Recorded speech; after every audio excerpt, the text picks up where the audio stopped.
Bonjour René, j'ai fait une carte conceptuelle pour réaliser mon outil récapitulatif et il y avait certains liens que j'ai faits que je voulais rendre explicites, donc la présence de cette petite vidéo.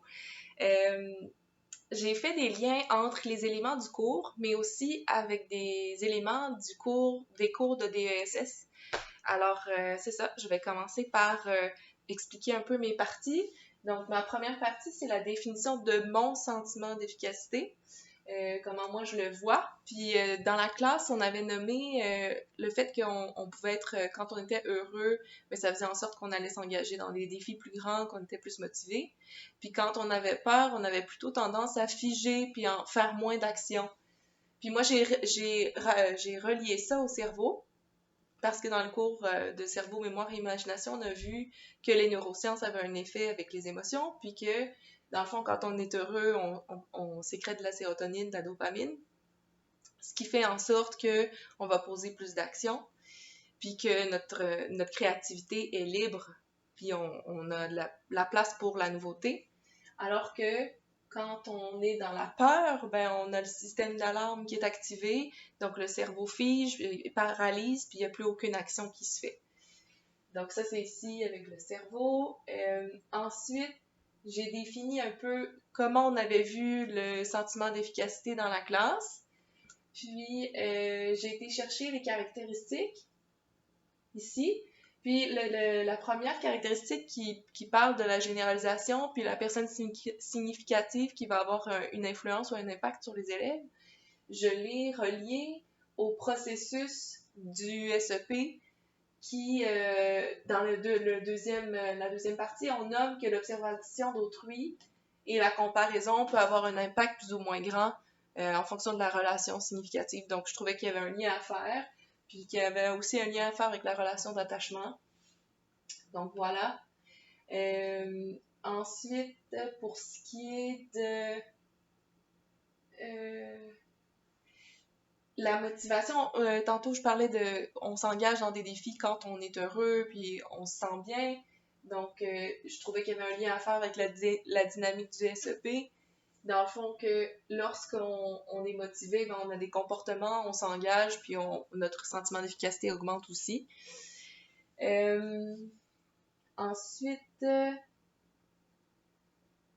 ah oui, dans les caractéristiques du SEP, dans la fragilité, j'ai fait un lien avec la quatrième source du SEP qui, dans le fond, indique, dans la fragilité, on nomme que quand la tâche est nouvelle, il va y avoir comme un sentiment de stress qui va venir.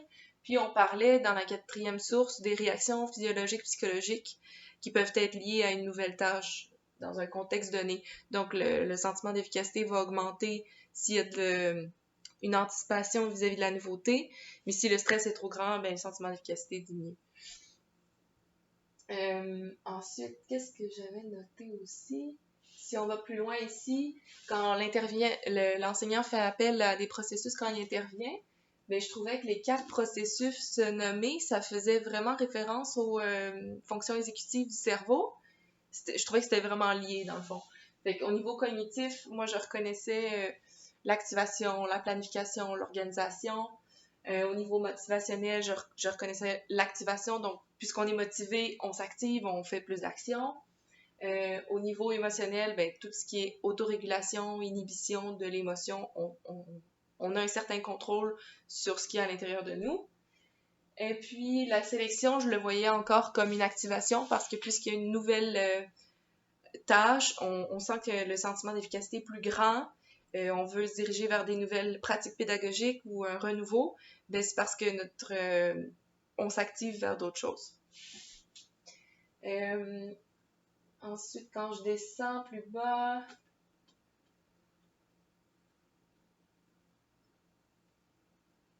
j'avais noté ici avec lorsque les enseignants ont besoin quand c'est les enseignants novices, ils ont besoin de soutien et de support, mais quand c'est les enseignants d'expérience, ils doivent s'appuyer sur leurs expériences antérieures, qui est un des plus forts appuis selon Bandura. Puis je trouvais qu'il y avait un lien à faire avec ce qu'on avait dit au début, dans les besoins de l'être humain, qui, dans le fond, l'être humain veut savoir il veut savoir qu'il est en contrôle, puis qu'il est dans la réussite. Puis il y avait aussi un lien à faire avec les expériences, les sources du SEP, qui est la première source qui est les expériences antérieures, qui sont la source principale, comme Bandura le nommait. Par la suite, j'ai fait un lien avec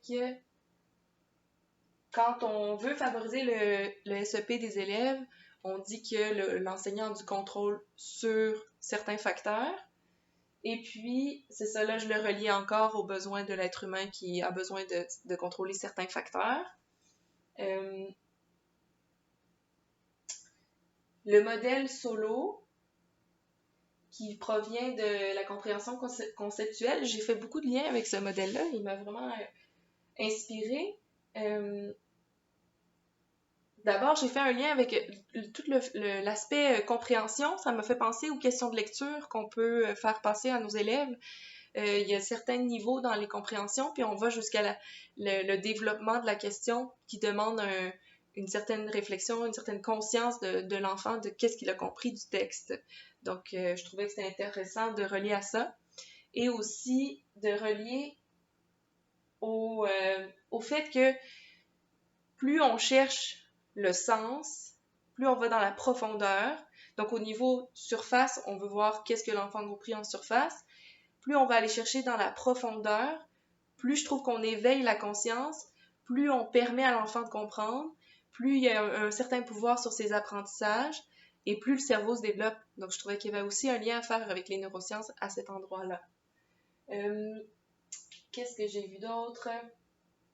Dans le SEP des élèves versus celui des enseignants, quand on parle de la motivation des élèves, ça m'a ramené à quand on favorise le SEP des élèves qui demandent de s'engager. Quand l'enfant va être engagé, il va être déterminé, il va être tenace vis-à-vis de ses objectifs, il va vouloir les atteindre. Donc, il y a quelque chose ici qui se fait autant chez l'élève que l'enseignant dans la flèche qui indique que le SEP des élèves et des enseignements augmente.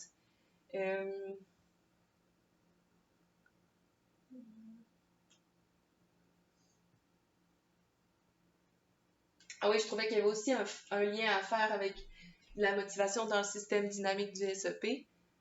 Parce que si les élèves sont motivés, ben, ils vont avoir des comportements qui vont dans le même sens, le sentiment d'efficacité va augmenter, ils vont vivre des réussites, puis les émotions vont être hautes aussi. Donc tout ça est en lien.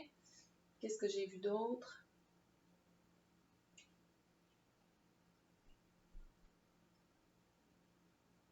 Ah, ici, au début de la flèche, le choix des pratiques éducatives, ça va vers un des aspects du processus de sélection.